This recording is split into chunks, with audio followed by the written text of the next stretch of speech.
Why does the United States support Israel? Well, there's a history, and a very interesting one. It actually goes back a long time. One thing to remember is that Christian Zionism is a very powerful force, which goes back long before Jewish Zionism. In England particularly, Christian Zionism was a powerful force among British elites.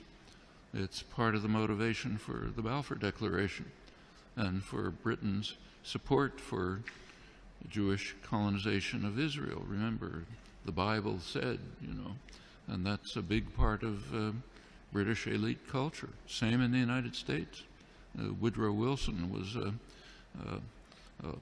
devout Christian who read the Bible every day. So did Harry Truman. In the Roosevelt administration, one of the leading officials, Harold Ickes, once described the return of the Jews to Palestine as the greatest event in history. It's realizing the lesson of the Bible. These are deeply religious countries in which the biblical commands, so-called, are taken quite literally. Also, this is just part of colonization. This is the last phase of European colonization.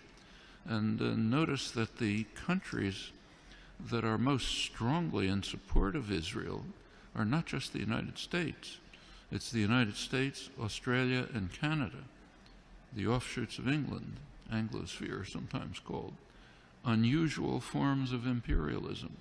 These are settler colonial societies, societies in which not like India, not like the British in India, say, societies, South Africa was a little like this, or Algeria under the French, settler colonial societies in which the settlers came in, essentially eliminated the native population, also driven by religious principles, very religious groups driven by Christian Zionism. Those are major cultural factors. There are also significant geostrategic factors. You go back to 1948, there was actually a split between the State Department and the Pentagon in the United States over how to react to the new state of Israel. The State Department was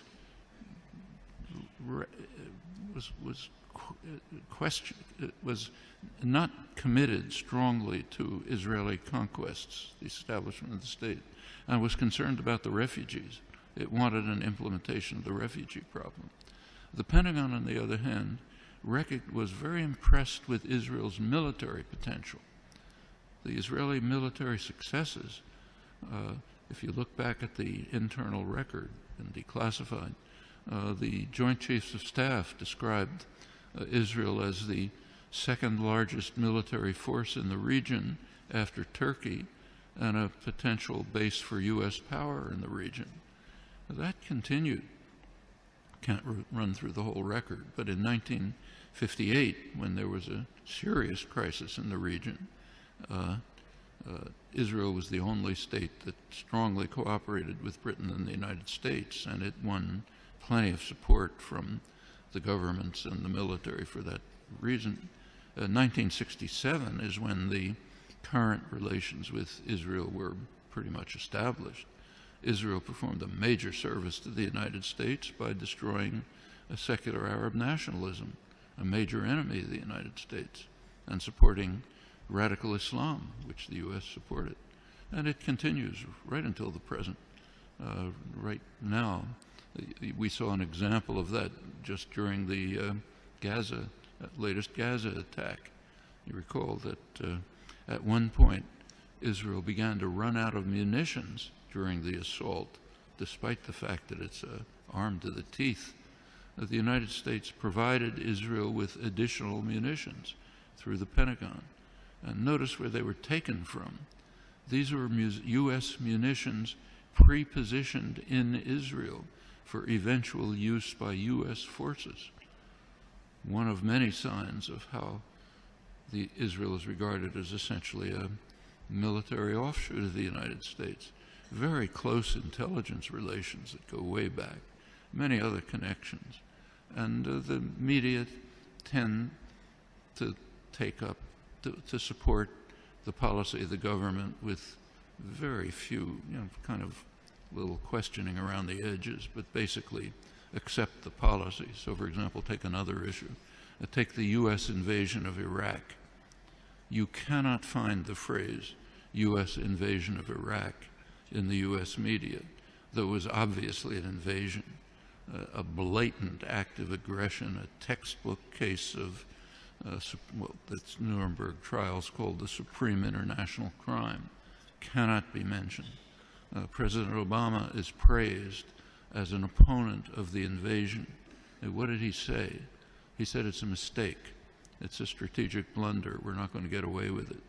That's the kind of opposition that you heard from the German general staff during Hitler's invasion of Russia. It's a blunder. Shouldn't do it. We should knock off England first. That's regarded as opposition. Same in Vietnam. There's now a commemoration underway, big commemoration of U.S. sacrifices in Vietnam. Try to find the phrase U.S. invasion of South Vietnam there or anywhere in the past years since 1961 when it took place. Non-existent, maybe on Democracy Now, what I write, but way out at the fringe. And this is not unique to the United States. Take, say, Britain. Right now there's interesting debates in the British literary journals, like the Times Literary Supplement, as to whether Britain should finally begin to recognize the genocidal, the word that's used, genocidal character of British colonization hundreds of years ago. Should Britain begin to face it? You can ask that question in many places.